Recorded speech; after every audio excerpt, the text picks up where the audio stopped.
আজকে দোকানে এসে সবার ফার্স্টে সব জিনিসগুলো এক এক করে সুন্দর করে সাজিয়ে নিলাম। আজকে আমরা খাবারের পরিমাণ একটু বেশি বানিয়েছিলাম অন্যান্য দিনের তুলনায়। এদিকে সবকিছু সাজানো হয়ে যাওয়ার পরে তারপরে আমিও এক এক করে সব ঝাপগুলো খুলে দোকানটা ওপেন করে দিই। এখন গরমকাল, বেলাটা বড়, তাই আমরা আস্তে ধীরে দোকানটা খুলতে, না হলে শীতকালের সময় তো আমাদের দোকান খুলতে খুলতে প্রায় অন্ধকারই হয়ে যেত।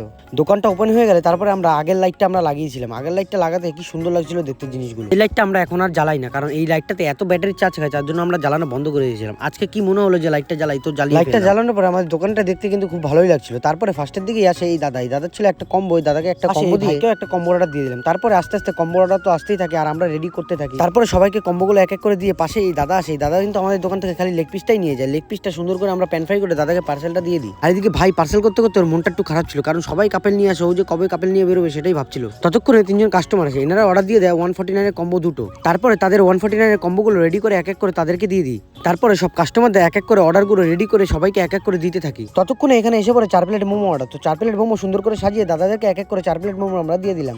এর কিছুক্ষণ পরে আসে আমার দিদি, বোন আর দিদির মেয়ে, আর ওরা নিল একটা 149 এর কম্বো। আর আমিও আমার ভাগ্নিকে ভালোবেসে 1 প্লেট মোমো দিয়ে দিলাম খেতে। তারপরে আমাদের তো প্রায় অনেক আইটেম শেষই হয়ে যায়, চাউমিনটাও শেষ হয়ে যায়। ততক্ষণে রাহুলও বানিয়ে নিচ্ছিল পাস্তা। আর এই সাইডে তো সুজন ভাপা চিকেন দিতে দিতে কাস্টমারদেরকে হাঁপিয়ে গেছিল। তারপরে সবাইকে এক এক করে ভাপা চিকেন দিয়ে লাস্টের দিকে এই দাদাদের থেকে দুটো ভাপা চিকেন পার্সেল, তো তাদেরকে পার্সেলটা দিয়ে দিলাম।